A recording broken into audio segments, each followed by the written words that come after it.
Hello, hello. Good to see you, Claire. Hi, Tad. Hi, everyone.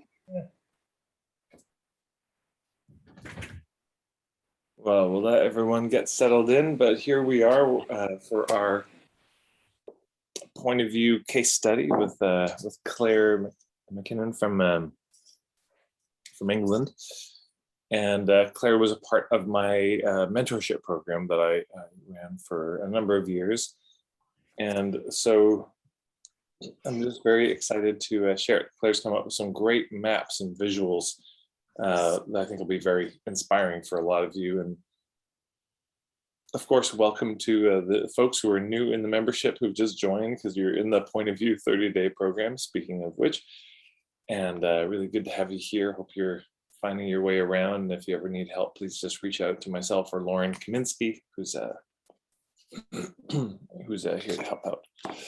So we'll just dive right in. So Claire, welcome. It's good to have you. How's the weather where you are today? Yeah, it's pretty grim. So, but I've just been away for a week on the coast, and yeah, we had some lovely weather and a change of scene, which was wonderful. So you got me all refreshed. Oh, good. And where are you based again? Yes, so I live about 30 miles outside of London. Yeah, for anyone who doesn't know me, I can see some familiar faces here. Yeah, it's good to see some people I know here. But yeah, so I live in the UK, about 30 miles outside of London.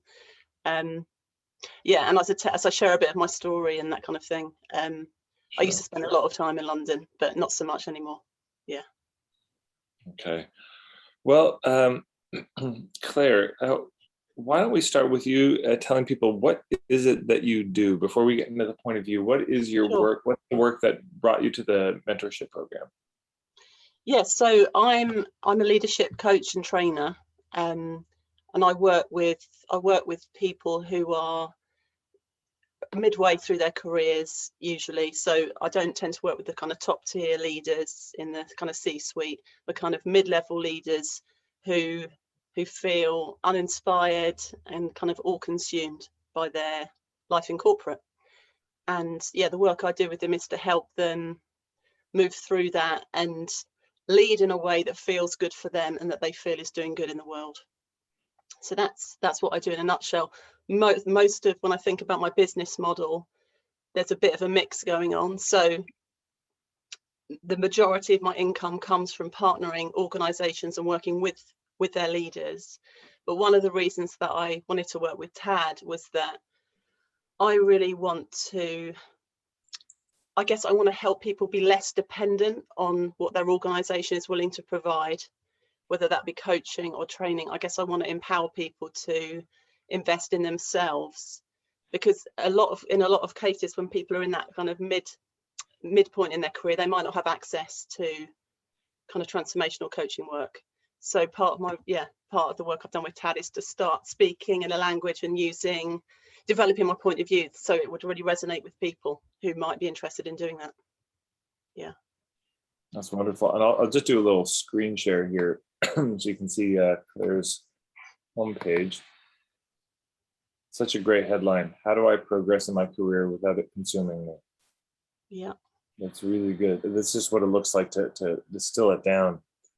And then you can see this, a letter to the corporate leader who just stepped into a bigger role and find themselves recoiling and full of self-doubt. You're 10 to 20 years into your career wondering whether you've got it in you to carry on. You've never wondered this before, but it's all you can wonder about now. Something feels off. You have everything on paper you want, but underneath your smile, you feel uneasy. You can't put your finger on why, because you have a low-level sense of dissatisfaction pretty much most of the time, a nagging feeling of discontent. Something is missing, and yet you criticize yourself for feeling like that. You should feel grateful for all you have. Good job, people who love you. You're earning great money, but you're riddled with self-doubt. You give everything you have to your job, and your family gets the scraps that are left. The whole thing feels like an uphill slog, and you are full of secrets. And this is great. I remember working on this with you, Claire. Yeah. So the 8 secrets you tell almost nobody. So this is an interesting way, by the way, to before we jump into the point of view, to speak to Island 8, to speak to the symptoms that people have is, what are the secrets that they're keeping that they're not telling anyone? Because if you can articulate the secrets they're keeping, it's an immense credibility builder. Like, oh my God, how do you know? So you loathe the corporate culture you're a part of. You feel unappreciated by your boss for how hard you work, and you would never have a dream of telling them. You have perfectionist tendencies. You constantly compare yourself to your peers. I'm not going to show you the rest because you have to go to our website and check it out. But there are 4 more. But these are really helpful, these types of, articulating what's happening inside here. Okay, so that's the work you do. And I'm curious because when you came, how clear was this point of view? Was it already clear for you when you started the mentorship, or and you just were articulating it, or did the articulation, did the clarity come as we worked through it? What was your experience of it? So I knew the kind of people I love to work with, and I knew what, where I could, I think, be of most service. And it is definitely this client that we're describing on my homepage. But I definitely couldn't articulate it as clearly as I do now. And like, even just listening to you read that back, Tad, it's just really cool listening to it back. I'm like, yep. It's really clear. So it's been an iterative process. I've been a professional coach since 2017, and I have managed to make a living without a clear articulation. But I think I was in that spiral of, you talk about the niching spiral of discovery. So it has become clearer and clearer. But I think doing this work with you just helped accelerate that. And it kind of forced me to sit down. I mean, I don't know how many 100 notes on my phone, little pieces of things I knew to be true that I believed, like bits of inspiration that I came across, or things that struck me after, say, a client call. But I didn't really know what to do with all of that, or how to speak about it in a way that, would make sense to other people. So I guess doing the point of view work has really given me more of a confidence to get more visible, and it's helped me organize my thinking, and it's helped me articulate things in a way that do make sense to other people that aren't trained coaches, that have had different experiences to me, but that can hear resonance and similarity. I've forgotten what your question was now, but it's interesting because I remember you oh boy, over 100 pages in that Google Doc, and I thought she'll be fine. I'm curious for you, what is the connection between feeling more confident to go out there and having it clearly articulated?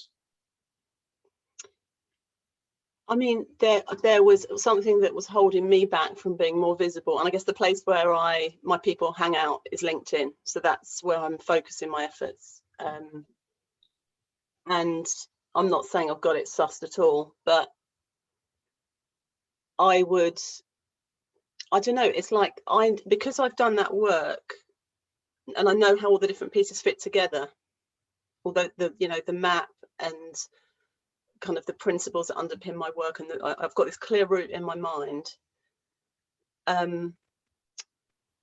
don't know, it just, like, I know when I'm speaking about something on a video, for example. So I pop a few videos out. I've written a few blogs. I run a workshop where I talk about my point of view. It's something like, if somebody was to, I think what was stopping me before, if someone was to kind of almost poke me and go, well, what makes you say that? Or what about this? I just feel like I would be able to respond to whatever that was. And what I also know now, and it sounds like I'm cringing a bit as I say it, but this is just one point of view. It's not the point of view. It's not the only way to develop your leadership. It's not the only way to have a fulfilling leadership career. It's my take on it. And reading your book, I remember before I started working with you, that's what made me want to sign up for your program. I read it and I thought, yeah, I have got something to say. Whereas before, I didn't feel that with the same kind of certainty.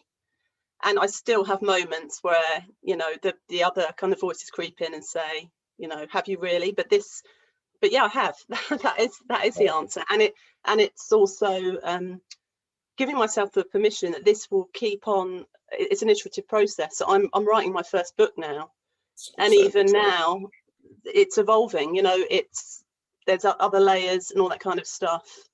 So I'm just really enjoying. I mean, I'm a creative person at heart. I did a music degree and then I went to work for a bank. This is a really cool way to get me back in touch with my creativity. This whole process, it's a lot of fun. So it's brought a lot of joy for me into marketing, which I never ever thought I would ever say those words in the same sentence. It really has. Yeah. I get it. Well, yeah, what you were saying about it's only one understanding that this is the phraseology that's come to me is this. It's like, this is the understanding I've come to. Yes. And somebody else, you may have a different understanding, but the only thing I can do is be faithful to what makes sense to me.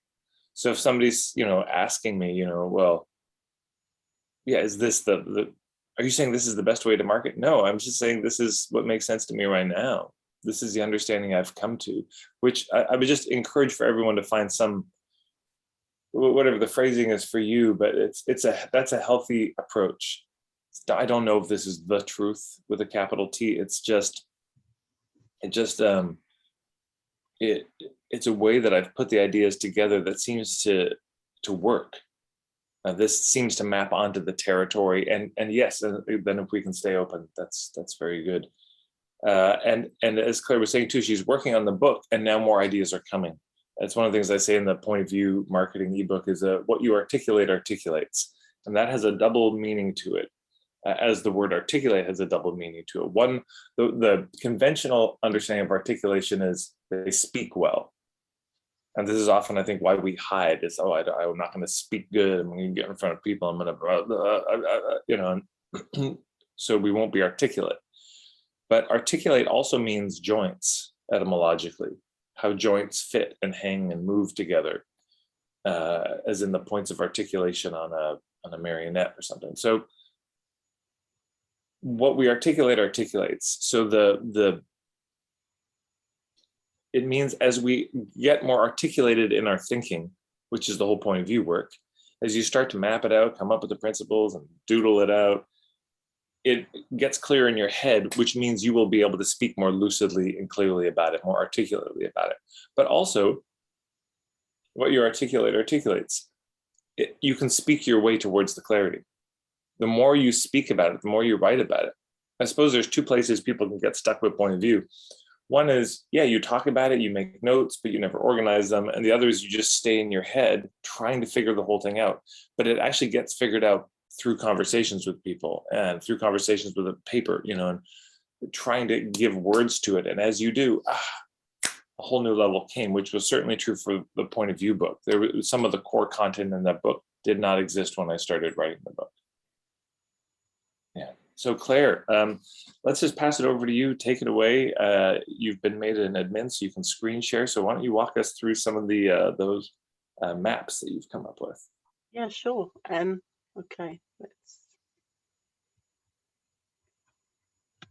And feel free to, as you show them, you know, walk us through, you know, like tell us about maybe how it was before or what changed in it, or, you know, whatever you remember of different versions of it, and why you've made it the way you made it now.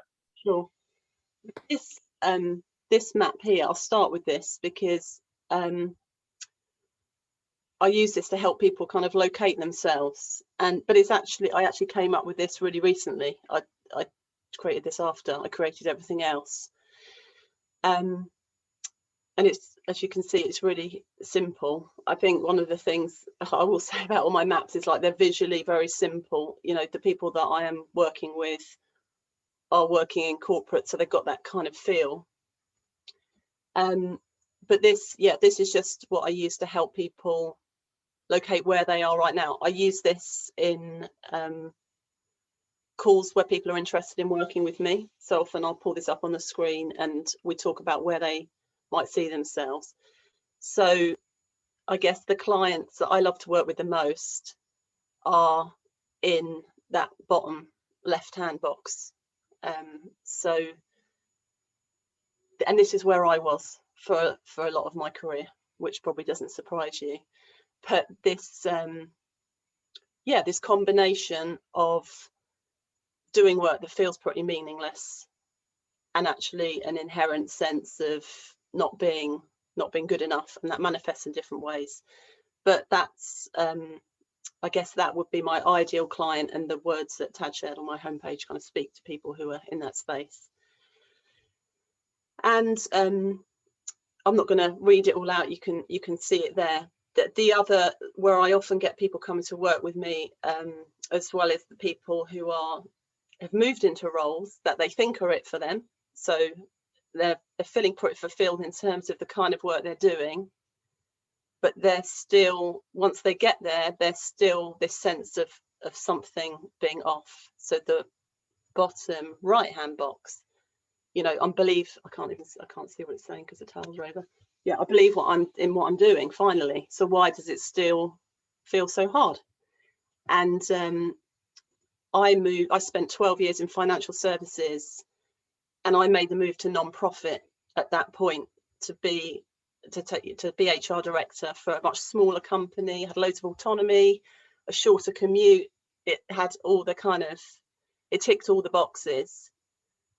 But after a couple of months, I started to feel it wasn't as bad as when I was working in financial services in the role that I left, but it wasn't that different. And I was making life very hard for myself because I'd internalized all of this stuff from the culture that I'd kind of been brought up in, and I'd taken it into this non-profit, and I was not only inflicting it on myself, I was inflicting it on other people.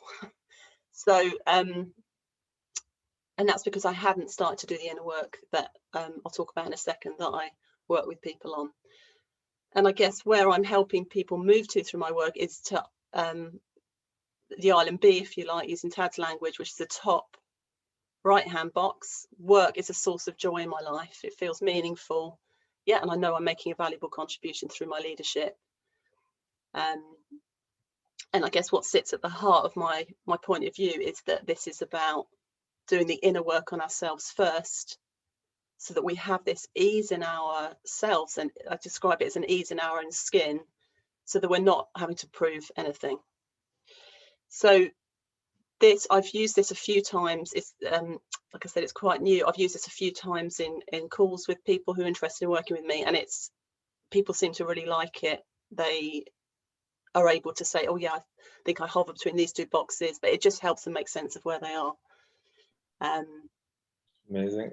Yeah. Just a couple thoughts. Claire, I might consider numbering those quadrants. Like okay. 1, 2, 4, just so you can be referring to, because sometimes, oh, you know, in the quadrant with the lower left, no, sorry, my left, your left, you just number them, it might help. But also the thing I really want to flag that Claire said here is that it helps people locate themselves. This is really, really critical. As you're working on your point of view and your maps, that's so much of what a map is. You are here. If people can't locate themselves, if they don't know where they are, how do they do anything? How do you make a journey if you don't know where you are at the beginning? And it's, of course, and why would they buy your map if they can't see themselves on it? You know, if you're in Philadelphia and there's a map of Brussels, you're not going to be able to find yourself on it. So the map is useless to you. Maps are only useful if you can locate yourself on it and also locate where you want to go on it. Yeah, that's it. And so what Claire's saying is, well, this second quadrant here, the work is a source of joy in my life. Well, that's where they want to go. So they can see, oh, I'm in one of those other 3 quadrants and I want to be here. You know, so this is very good. And Ingrid had a question. She said, in your system, okay, we'll get to that question later. All right, so Claire, feel free to continue. Cool. So yeah, that's probably all I have to say about that one, because this is the heart of it. And Tad, correct me if I'm not getting the point of view terminology right. I know what I mean, but if I don't want to confuse anybody. So this is, I run an intro workshop, which is one of the, I guess, the so what's of this work that I've done. I started doing that just under a year ago, and this is what we focus on in the workshop. And yeah, I'll just kind of talk through what this means, and I won't go into as much detail as I do there. But the tip of this pyramid, joyful ease, this is what I believe most people want more of in their working lives. These clients that I'm well positioned to support, and what that looks like in practice might be moving into a promotion and the first few months feeling expansive and energizing rather than all consuming, and like you have to work every hour God sent to prove why that you're good enough to get the job. It looks like being able to switch off at the end of the day when your work is done and being present with your family. One of the feelings that my clients, one of the words my clients used to describe this, is a greater feeling of freedom, even though they are in what on the surface looks like a traditional corporate job. They feel a sense of inner freedom, even though they're operating in that context. So, and the word ease is one I chose carefully. Here I'm not talking about easy, but it's this kind of moving into bigger challenges, stepping into having more of an impact, but doing that with a kind of grace and flow. So it's like expanding into, I guess, the next iteration of your leadership, whatever that means to you. So that's the destination, and that relates to that top right hand part of the quadrant, which will become quadrant number 4 next time I speak about this. And so this is like a 30,000 foot view, if you like, of what I believe is needed to have that when you're working in a corporate leadership role. So the base of the pyramid is absolutely foundational, which is why it's at the base. I call it inside out confidence. That may change. I don't know how I label it, but this is where we have a kind of ease in our own skin, where we're in a compassionate and kind relationship with ourselves. A lot of this, as I actually get, I don't I use this language necessarily in the workshop, but a lot of this is about self-acceptance and kind of doing inner work where you're really getting to know all parts of yourself. And that's where we go when I work with people one-to-one.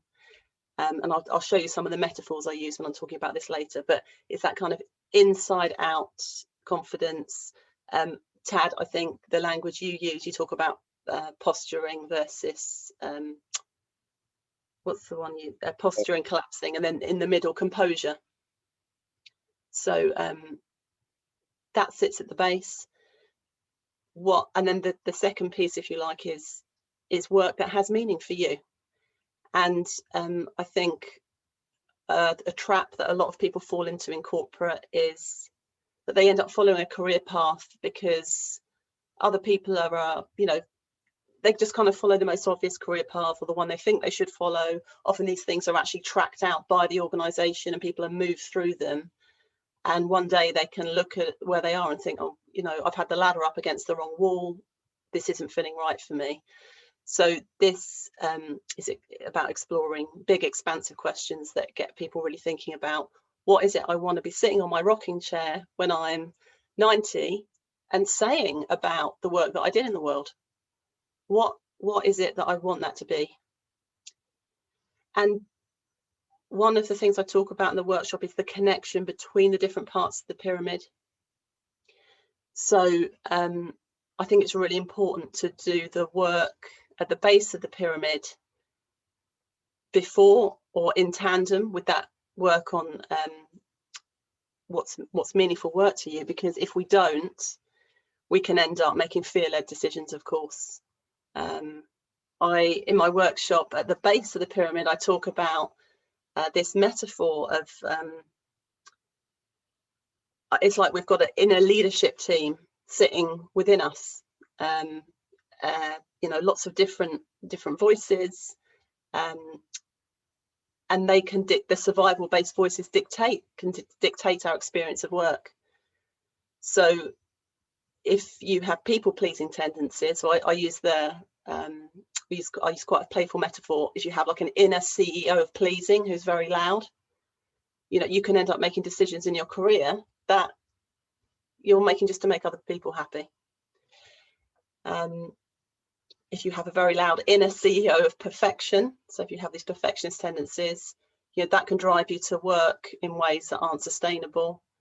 And again, can also have you perhaps follow a career path just because you want to get to the highest level you can, but isn't really what you want in your heart. So there's all kinds of connections between the layers. So meaningful work sits on top of that base. And then the other piece that I bring in here is the importance of really thinking about what kind of life you want beyond work. And for a lot of leaders, I think the pain point that has them finally do something and finally want to invest in themselves is that some part of their life outside of work may be falling apart because of what's going on within it. A relationship might be breaking down. It might be they're getting close to burnout. They are realizing, their children are growing up and they're not spending the time that they would have wished to when they were young. These are all things that I can relate to myself. And I used to squeeze everything outside of my work in after I'd done my work. But because I hadn't really looked within myself and realized I was holding myself to all these ridiculous standards, my work was never done. So of course my family got the scraps that were left. Of course, I didn't have any hobbies, any interests. I didn't do anything creative.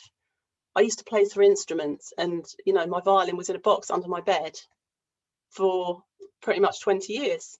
And what I know now is that when we make space for those things outside of work that do nourish us, they help us show up even more fully at work. They help us bring our best. And I think this is something that I developed sort of since the mentorship. But this is linking that very quick summary I've given of these different layers of the pyramid to the impact that actually has on the world around us. So when we're in a life-affirming relationship with ourselves, when we're not having to prove ourselves and we're not making kind of fear-led decisions, this is when, of course, we can, at the base of the pyramid, we can create an environment where other people can bring their best and thrive. All our relationships improve. We're braver.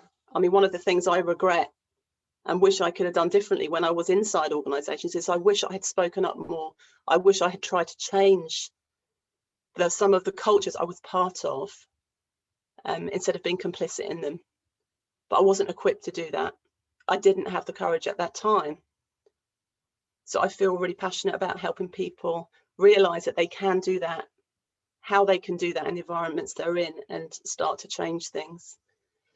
In the middle of the pyramid, this is a little soundbite that I'm getting a lot of really positive feedback about from people that come to my workshops. It's when you are in your zone of genius, doing work that you love and that really plays to your unique qualities and strengths, everyone wins. You're loving it and people are getting the best of you. And this is when you can really create wonderful results. And then, of course, in the final piece, when you are modeling a healthy balance and having things going on outside of your life, that gives other people permission. And you can start to have you become an inspiration, and there's all these wider impacts on your personal relationships. So I guess this is the kind of the so what, when you think about, okay, if I do this work with myself, what results might this start to create? What might the impact be on those around me? What could that look like? And again, this is one that I bring out in enrollment calls and have people think, okay, what would the results be you'd like to see if you choose to do this work? So this really sits at the heart of my point of view, and then this is something that I've done. Let's pause I'm curious, for your people, is Island B for them more the joyful ease, or is it more the inspiration to others in work and life? I think the most truthful answer for them will be the joyful ease. And because what happens a lot of the time is, for example, I have an email list. It's and it's not a big one, about 350 people, something like that. So I share content on there. I share content on LinkedIn. What often happens, and I'm talking in the kind of focusing on that left-hand pyramid and talking about some of the impacts it can have. What often happens is it prompts someone to have a conversation with their organization. They ask if they can have some coaching with me. And then when I'm in conversation with that organization, for example, the focus will be more on the second pyramid, because they're interested in, okay, what's the impact going to be if we're investing in this leader? So I think it's a bit of both, but I think I'm speaking to, in the language that I'm using, what do you want your experience to be? And like the working title of my book is The Inside Out Leader, a route to greater joy, ease and meaning in your corporate leadership career. Yeah. Okay, thank you. I just want to see now, Ingrid, do you want to jump in maybe with your question here? Wait a second here. Yeah, it's about. I think this quadrant thing is really good. By the way, if you want to locate people easily, you could just make different colors. That would, so you don't have to change anything but the colors. Are you in the green or in the red or something like that? Thank you. My question is, because in my system I don't have anything where I locate people, how clear they are. So I need that. Yeah. And therefore, I'm asking you, Ted, where is your map? Because I don't see anything like that in your system either. You didn't ask me where I am. Well, in mine, it would be there's actually a number. My whole day long workshop is that. There's as I'm going over the 3 roles of marketing, people can tell which of those 3 roles are there or not. When I go over the 3 core elements of the marketing strategy, the niche, the paths, the container, I can see people sort of sussing out, okay, do I have my niche clear? Oh, I don't have any hubs, that's why. Or so when I go through the 3 levels of marketing, the hub marketing thing, cold, warm, and hot, I can see people saying, oh my God, I've been doing the cold marketing this whole time. That's why this isn't working.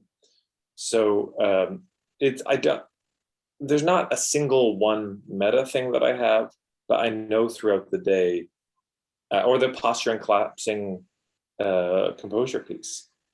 Certainly, I mean, almost everybody I work with is in collapsing. So as I'm going over it, they're saying, oh my God, that's me. Wow, that nails me pretty hard. Why you gotta come at me like that, Ted? Because they can see themselves in that. So yeah. And a related question now, how do you use all these things in your messaging, Claire and Ted? I mean, you just said you just sprinkle it all over in your process. How do you use it, Claire? I mean, in all kinds of different ways. So for example, one of the things I've created as a result of this work is a group coaching program, which I hadn't done before, where I take people through a path, more of a structured pathway than I might do one-to-one. It tends to be a more iterative process. So that's one way it's expressed. In terms of visible marketing, I, might write an email to my list or make a short video that just talks about a tiny piece that I know fits somewhere within this. So, for example, I made one about, why is it that we can sometimes get a promotion, move into a role, and then find ourselves in this place where we're kind of really overcompensating. And I describe some of the behaviours that I know my clients can experience, and from my own experience. And I say it can be because, and then I talk about, rather than talking about, this is quite an important point. What I've noticed, rather than going to a solution, I notice a lot of content goes, oh, is this a problem? Here's the answer. Is I talk about, oh, this is why it feels like that. Oh, it's because you're, these survival-based kind of patterns or things you've internalized have been triggered. And this could be what's happening for you. It may look like this, it may look like that. And then I may share a tiny kind of, this may help, but I kind of, I guess part of my point of view is, with this kind of thing, there aren't really hacks. You're either in it or you're, it's actually a commitment to do that work on yourself. So that's the kind of language I use, which I guess in a way is an expression of my point of view, because one of I guess the bits, and I haven't got a slide about this, but I've got a number of principles that underpin my work, the compass, to use Tad's language. What are the things you fundamentally believe? I believe this is a lifelong journey. So, and I think there's too many hacks, there's too many kind of people trying to sell cheap answers to things that require deeper inner work. So my videos kind of reflect that as well. So it's much more an inner scaffolding that you have to hang your various nuggets on than something that you communicate out. I see. Well, and a map like this could go on a homepage. It could go on a sales letter. Certainly, it'll be in all the workshops you do. You could use it in every video. I mean, if you had a printed off card, you could show it or draw it out and walk people through it and say, so today's video, I want to talk about this. And in my pyramid, this idea, I guess, fits here in the middle level. So you can be referring back to it frequently. I would recommend, this stuff can and properly should appear in sales letters. That's, to me, one of the main points of a sales letter, is to make a case for your perspective and your point of view. So, and it's the more we use it, the more people become familiar with it. This is also part of building credibility and trust. Is like, oh, this person actually has a point of view. And the more I hear it, the more coherent it gets. It makes more and more sense the more I hear it, which is then when people call you, they're calling you to work with you. They're not calling you to say, well, okay, now convince me to hire you. They're saying, I've watched your videos for years now, and I love it. I'm totally sold on the point of view. It makes sense. And then that's a dream client, because they already get your point of view and they're already sold on it. One of the things that I have done with this is I created like a philosophy page on my website. So there's about Claire, there's my philosophy, and this is on there. And then when on my page about, are you interested in working with me, coaching, I kind of slow people down and I say, if you're interested in working with me, I suggest you check out this page first. So I direct them to the philosophy page. I say, come along to one of my workshops, get a feel for what it is that I believe. This workshop will help you do X, Y, Z.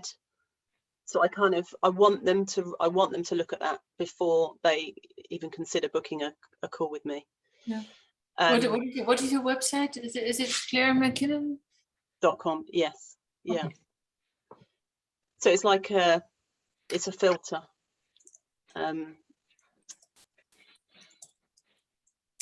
Thank you.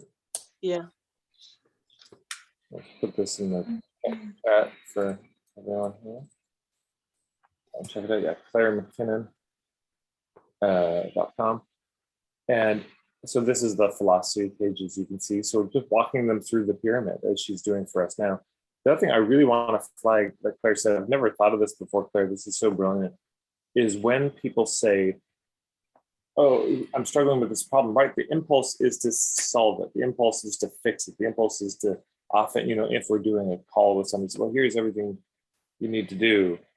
Instead of saying, here's what you need to see. Like, right, yes, you're in pain. Here's why. You're not nuts. It makes sense that you're struggling based on these things. And if you can help them see that bigger context, then also what they're seeing is the amount of work that's needed to solve it. Yeah, which is good, because then it's like, oh man, I kind of came to this call thinking there was a quick fix, but yeah, the more you're talking, the more I'm realizing there's a lot to this. And oh boy, if I really want to solve it, I guess I'm going to have to invest, time and money with this person or that or whoever, but they're sobered a bit. And because imagine this, if somebody comes to you and they say, this is Claire, kind of burning out in the corporate world, need some hacks to figure this out.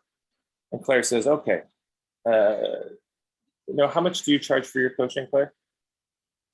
Yeah, so for 6 months, for a leader investing in themselves for 6 months, it's 3,000 UK pounds.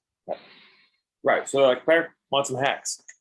And what do I do?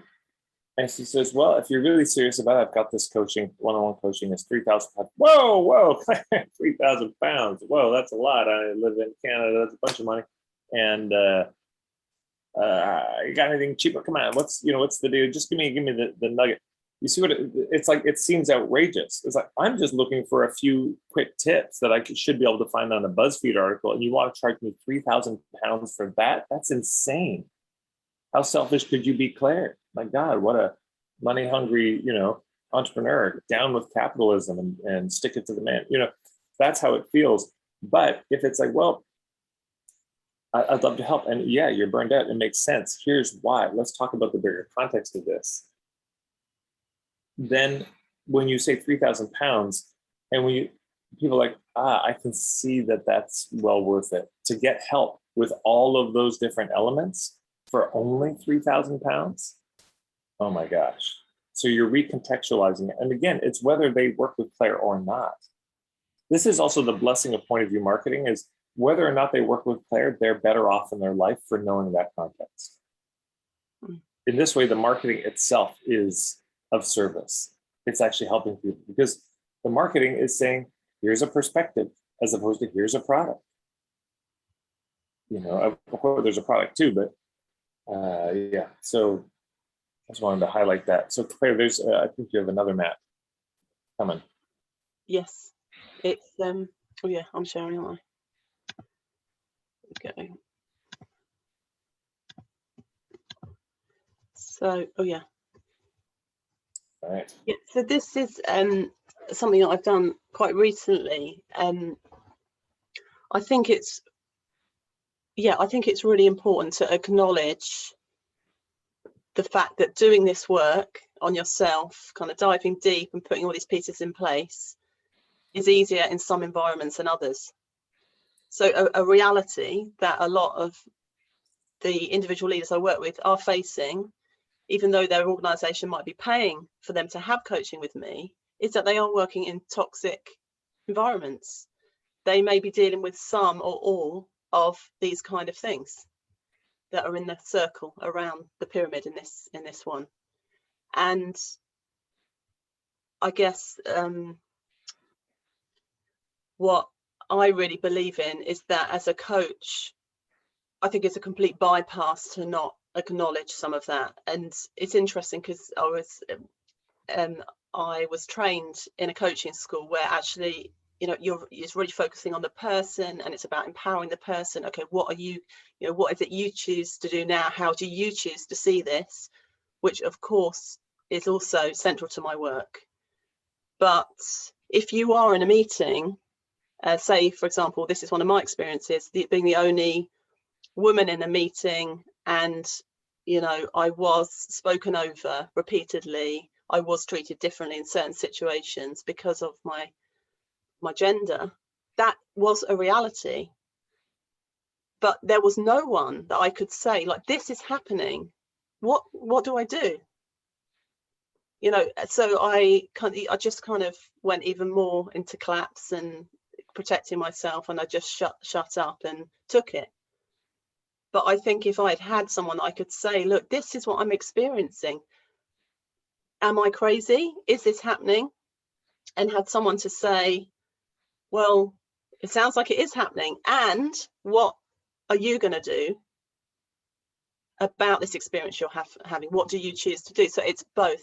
So I just think when So I guess something else that I do in my content that I get a lot of private messages about. People don't tend to comment openly on LinkedIn about these things. That's a challenge I have to deal with in my marketing. But they write to me, go, "Oh my God, when you said that thing about, you know, this kind of behavior or this kind of cultural feature, I just really appreciated that. Thank you for naming it."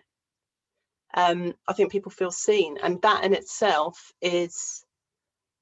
can be empowering for people.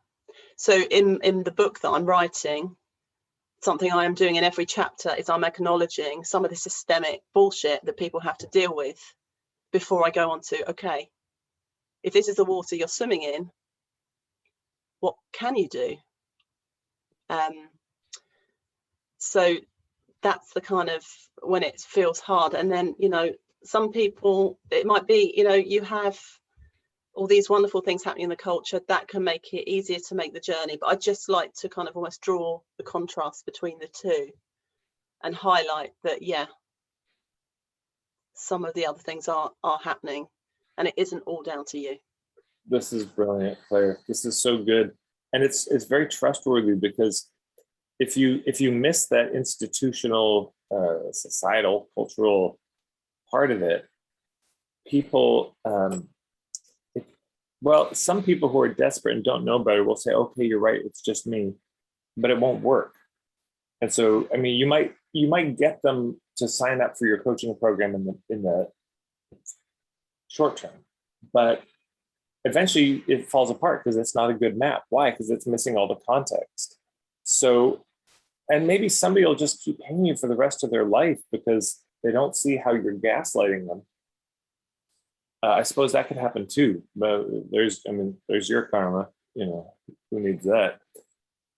But for the most part, people try it for a while, and then it just seemed like a certain diet. Well, I tried this diet and I didn't get the results. So eventually people tend to just drop off and stop doing it.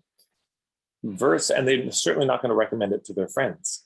Hey, did you try that? I don't know. Yeah, Minnesota diet? I did. It, you know, didn't work.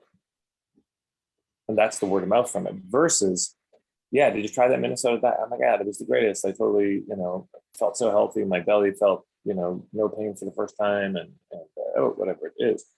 So naming this context, and this is something Ingrid said in one of the last calls, and I just did a video about it recently, is, you know, it's why is this problem here in the world? Stephen Jenkinson often asks the question, what befell a people that this happened? That this seemed like a good idea. What's the background historical context? What's the cultural context around it? People often feel nuts or broken. Oh, I can't do this. Why am I, you know, so unfulfilled at work? It's like, in this culture, in this society, you're puzzled about this, really. You think somehow you should be. I sometimes will say to people, it's like, oh, you're the one. You're the one. You know, what we've heard about you. There have been prophecies that there would be the one who would arrive in the world and would be completely untouched by the troubles of the times. It would get everybody else, but they would just be skating on by, completely untouched by the cultural poverties and insanities and traumas the rest of us have to deal with. Thank God you're here. We've been waiting for you. We got a lot of work for you to do since you're so unburdened. Yeah, so for most people, of course, they are affected by the troubles. And if you can map that out, so you can see this, it's not just a map of their journey, it's a map of here's what's happening. Because people will look at this, the pyramid, and they may initially, after it's laid out, they'll say, okay, I could see, yeah, I've got confidence, but maybe the meaningful work is missing. Or, oh, yeah, I really don't have that inside out confidence she's talking about. So with some education, they'll see themselves somewhere there. But if you add that circle around it, like here's what's happening in the society. Oh my God, that's all me. That's where I live. Boom, you are here. Nailed. You know. The other thing I want to ask you, Claire, so why a pyramid? Why not a Venn diagram? Yeah, why that shape did you go for? Yeah, I went for a pyramid because I just really think that I wanted to visually represent the importance of the inner piece, the inner work, the inside out confidence as being what everything else rests on. Because I really believe that dramatically affect, that starts to affect the rest of it straight away. If you start, even, I mean, what I often find with people is once there's some kind of pattern of thinking or inner dialogue they're in with themselves that starts to shift, even if they are in a shitty culture like that one on the slide, there can be like a chink of meaning they start to find, there can be something that they show up to differently that starts to make it feel more tolerable. They start to create some headspace for themselves, to start to create some movement, to create something different. So I just think it is like the foundation to the house. I mean, I don't use this language with my potential clients, but I just really think it's about actually deep self-love, self-acceptance. And if you nurture that, then so much else just follows on and becomes less of a drama, a struggle. So yeah, it isn't as straightforward. Okay, you build that, then you get the meaningful work, then you get the quality of life. It isn't that. So in the description of my website, I talk about, it isn't a straightforward journey from the base to the top, but you have to have your eye on the base when you're working on the other pieces. So yeah, it's like the best visual representation that my limited skills could deal with that would do the job. Well, and the thing that strikes me that I want to flag for everyone is if Claire had gone for a Venn diagram, so then joyful ease would be in the center of the Venn diagram, and each quality of life would be a circle, meaningful work circle, inside out confident. That doesn't do it. Yeah, because she's saying no. This you start with this one. This is the foundation. This is the base of the whole thing. And so if you have a Venn diagram, visually, what that's communicating is all of these are equal. Start anywhere. It doesn't matter. And so if it's always going to start with something, you probably want that kind of a shape. So are there any other maps you want to share with us, Claire? No, that's all I have right now. Yeah. Maps wise. Yeah, I'll stop that. So there's a question from Zena here, and she says, Claire, can you share your process and inner process that you went through to develop your point of view and models? I know you mentioned about taking time out every morning. Yeah, of course. So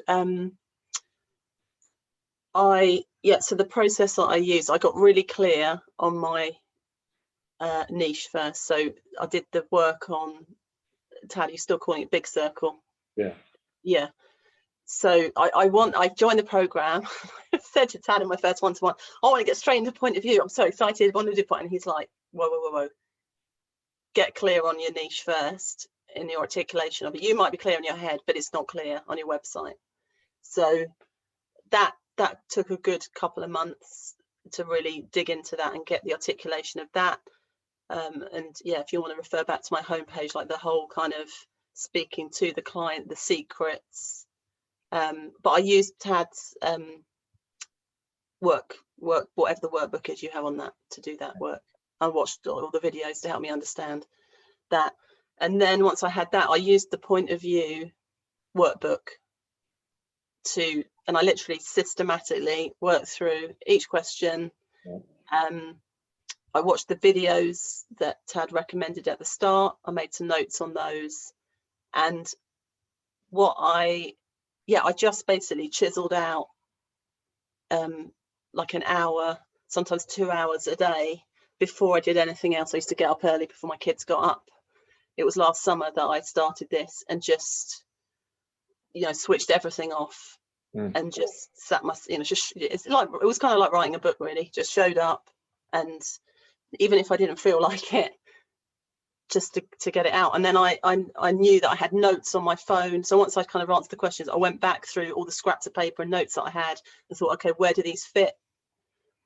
And then it started to emerge. And then conversations with other people were really helpful. So obviously I was in the program with Tad, so I was having conversations via Google Docs with him. But if you want to put in your here in this program, calls and things like that, you know, you could bring a piece and go, right, how could I, because the bit I wasn't so good at was, okay, how could I visually represent this? This is what I'm trying to say. So Tad would say, well, you could use this sort of shape or that sort of shape, or have a look at this, and then that sparked inspiration. I go off, and but just like trusting the structure of it, it was really powerful. And then, you know, the questions in that pack and that point of view pack get you thinking about, well, what is the bigger, like almost the bigger why that may not even be visible to people? Like, what is it you, beyond everything you've already said, right at the end, there's a section that goes like, actually, like, why are you really doing this? Which gave it a whole other level of energy. And I connected even more deeply with, you know, I really think that big businesses do a lot of harm in the world.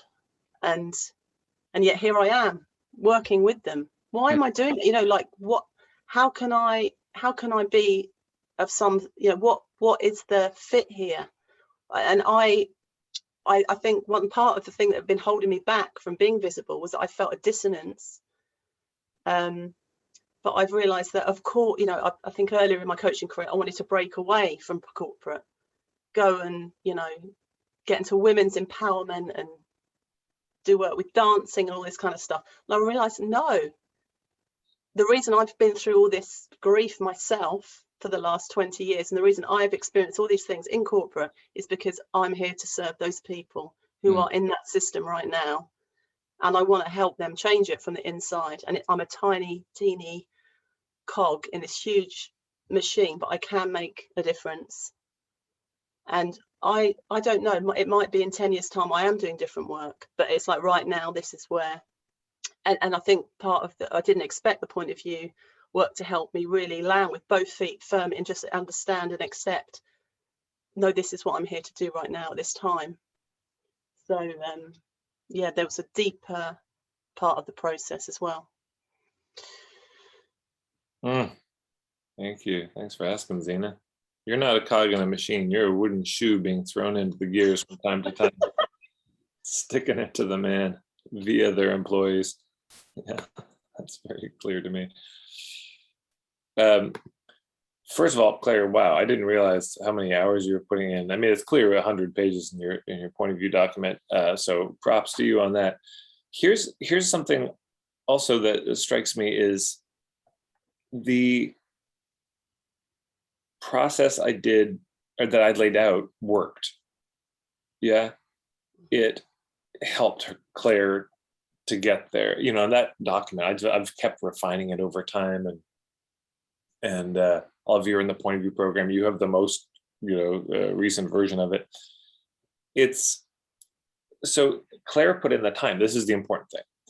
Claire puts in all this time, but if the system doesn't work, they don't get the results. This was my whole story of my business. I worked for this franchise of Tony Robbins, and I learned all the sales stuff. And it wasn't that I didn't learn it. I mean, it didn't work is the punchline of this. It didn't actually get results. I wasn't, you know, I was doing all the cold calling, and it was just the whole system was kind of broken there. But I did his Power to Influence program. Some of you probably saw the email I sent out recently with this old video of Tony. I was like, wow, I really never thought I would see that video again. And I watched it so many times.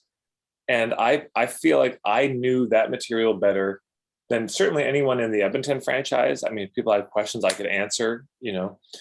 Even when I went to some of Tony's seminars in Hawaii or California, I felt like I just knew his stuff so well and better than most of the people I was talking to.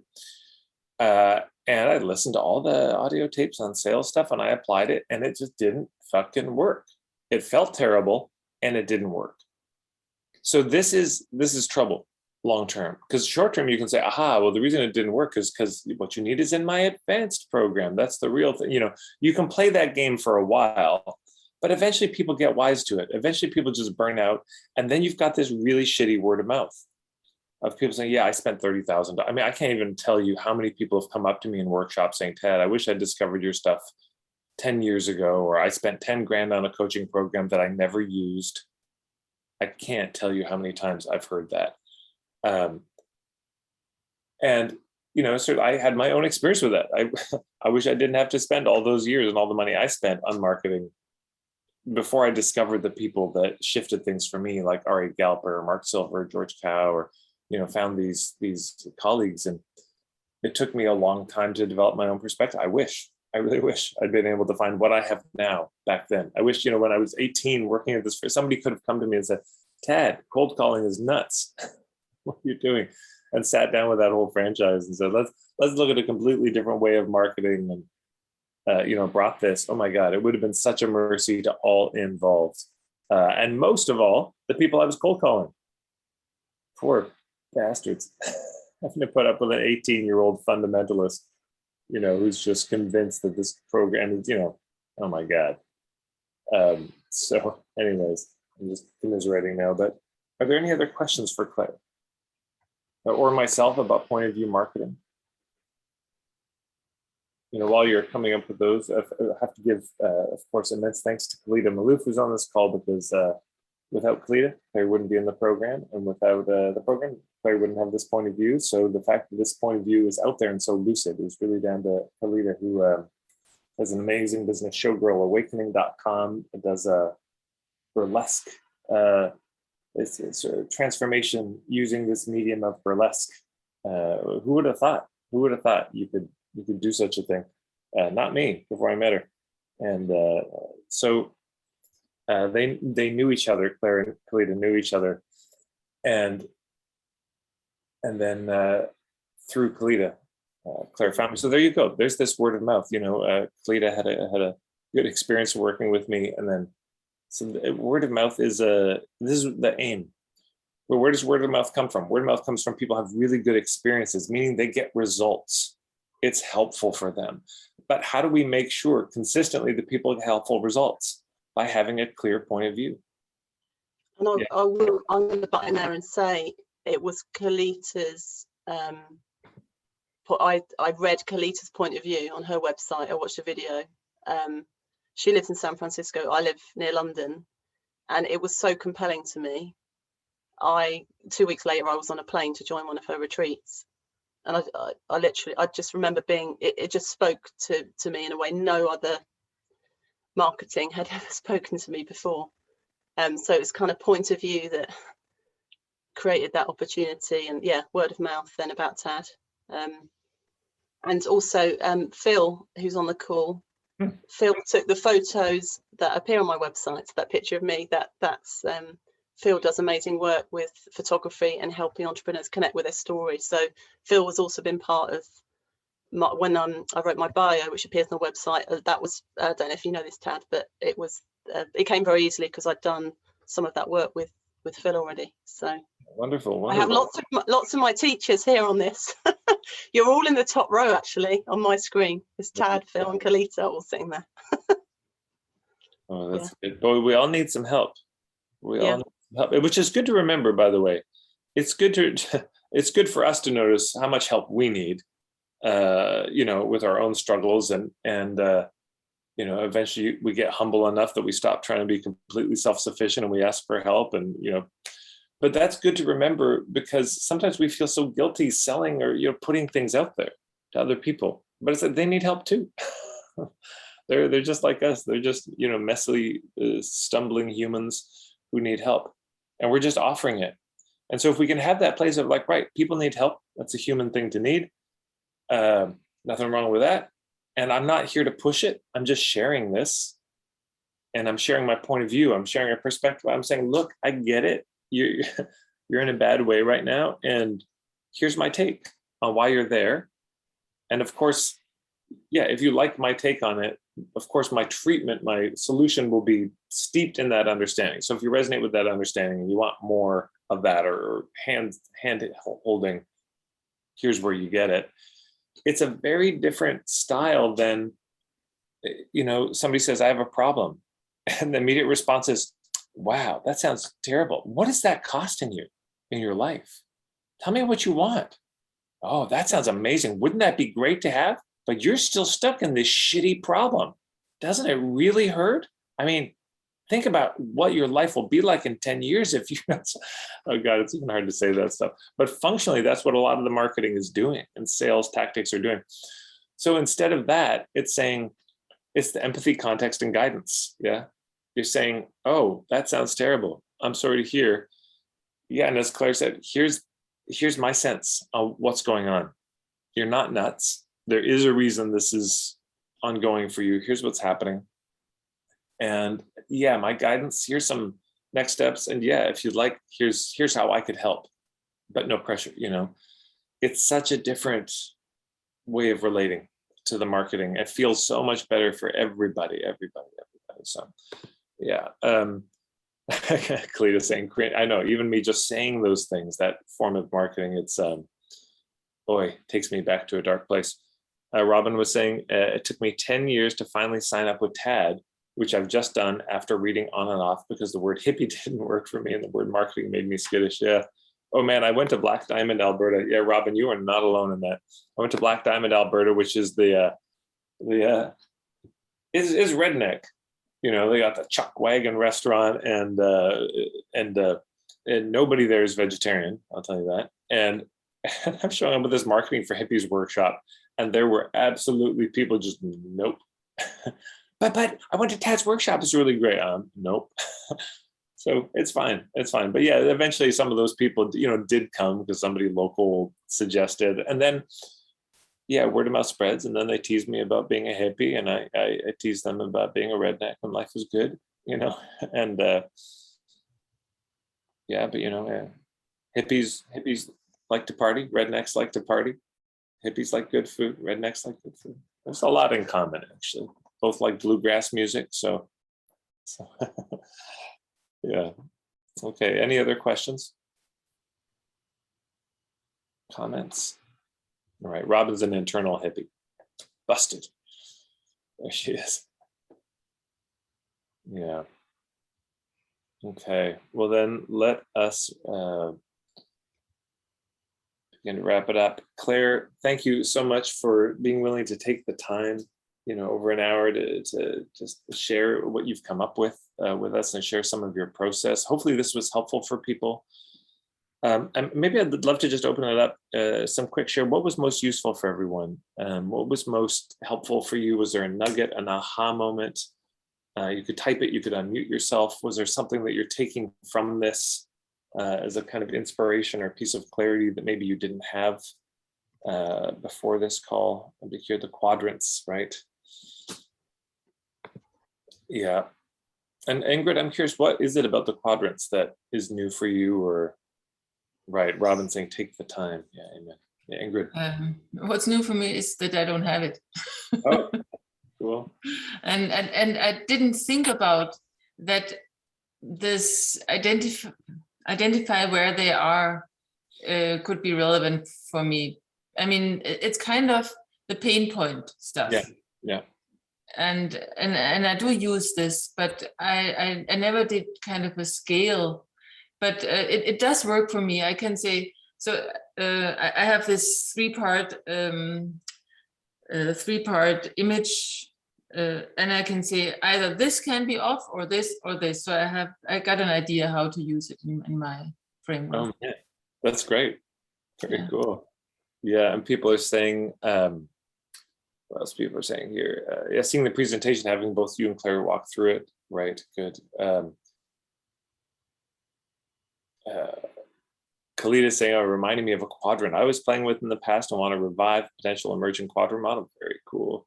It's helpful to see other people's models, because then you're saying, it's like, wait, I could do something like that almost exactly. Oh, I could translate this in this way. So the more we see other people's models and points of view, it's like hub marketing, you know, you sometimes you just have to hear enough examples and you think, oh, now I get it. You just need the right example sometimes to inspire you. And sometimes you'll see one pyramid, it doesn't make sense to me. You see this, oh, now I see how that could relate, which is just such a blessing, because again, it shows up in your sales material, shows up in your presentations, in conversations. The other thing that all these maps are so helpful for is the kind of unspoken. While you're coaching somebody, you have these models in your head and you have somewhere to put what they're saying. And you can notice like, oh, so as I'm talking with somebody, I could say, right, they've got their niche, they've got the hubs, and they have no business model right now. And I can see like the Venn, and this one is just grayed out. There's nothing there. So it gives you a way to listen which can be very helpful. Shorthand kind of, you can't help it at a certain point. You start to filter. I suppose we all do. We filter through our own perspective and point of view. And sometimes it has limits, of course, because it means we get blind spots, but it can also be very helpful too. So there's that. Yeah, Nadine saying the idea of a visual infographic representation of our point of view, that's so important. Something visual. This is something Ingrid is a real genius in too, is how do you visually, even come to the point of view and come to the clarity and come to this through visuals. I think we tend to just get lost in talking about it and writing about it, when actually drawing it out, getting it on paper, doodling can unlock things that you just, you get what I'm saying. And Nicole says this would be very helpful for reiterating the importance of putting the work and visualizing the map point of view for others, rather than just putting it down to being indulging in arts and crafts. Yeah, it's one of the pieces of advice I gave to this woman, Dr. Zeus, in our mentorship, where she was just stuck because she had so many pages of this point of view stuff. And I said, here's the next step. Take some scissors, cut it up, get some paper clips, and just start doing that. Because you can look at the screen so much, you just lose your mind at a certain point. You can't see anything anymore. So take it in a different format. And so she did that. She's like, oh, this is so great. So yeah, arts and crafts, because then she had these little piles like, okay, these all seem to relate to this and these relate to that. And then you can go back into the document, find that stuff, reorder it, or you can just give it to an assistant, find these piles and put them together. And then you've got it all, organized in that way. You can do it with index cards too. Okay, here are all the core elements. So Claire might say, okay, well, there's this inner work, and there's this meaningful work, and then there's the joyful ease, and there's the quality of life. And I've got these 4 index cards, and you can just put them down on the table, and like you visually start to place them. Like, are they side by side? No. Is this one on top? No, it's this one's on top. Okay, does this one go to the side or above or below? You can start to spatially orient things. It's very helpful. Or you can do it where you just get whether it's a whiteboard or flip chart paper, and just put it on the wall, and you like doodle on it. And every once in a while, you just stand there and you stare at it, and you just kind of look at it, and then you add something, this type of thing. And of course, as you're teaching, you're drawing this out, and you look at the room and you see baffled faces. And you're like, nope. Literally back to the drawing board, and you're trying to come up with something that's going to land for them. And then they ask a good question that is like, oh, I never thought about that. And then you suddenly find something you didn't find before. This is one of the great joys to me of doing business in the point of view work, is you keep going deeper in it. Every time you teach it, there's probably something else you learn that you didn't see before. And so your own understanding becomes more and more nuanced. Yeah, which is then there is a real, I gotta say, there is a kind of bulletproof feeling you get in front of a group with this, because it's like, yeah, bring it, throw your hardest question, because I've already thought about it.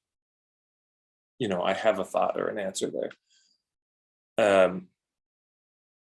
Yeah, Zena was saying, it makes me feel more courageous to be able to take a position with my point of view. This is the understanding I've come to, because there's no positioning. It's not I'm right, you're wrong. It's just, this is how it seems to me, for what it's worth, which is £3,000 for 6 months. Thank you very much. Bring us into the right brain wording with the visual. Yeah, very important. Left brain dominated world. Ingrid saying point of view and model drawing might become my new focus for my own business. Oh man, keep us posted, because you will have some customers here. And Cletus saying the highlighting of, yes, this is my point of view, and for now, not pretending to be the end all and be all. Yeah, boy, it's so much pressure it takes off on both sides, for us, for them. Absolutely. And Nicole saying the wording of my map is only useful if my clients can find themselves and where they want to be on it. Bingo.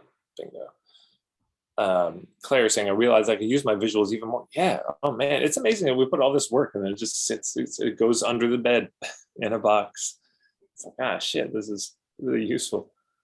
Actually, Nicole saying, and more will come while I use my hands to create articulation. That's why every time I do a workshop, please, that I learn more.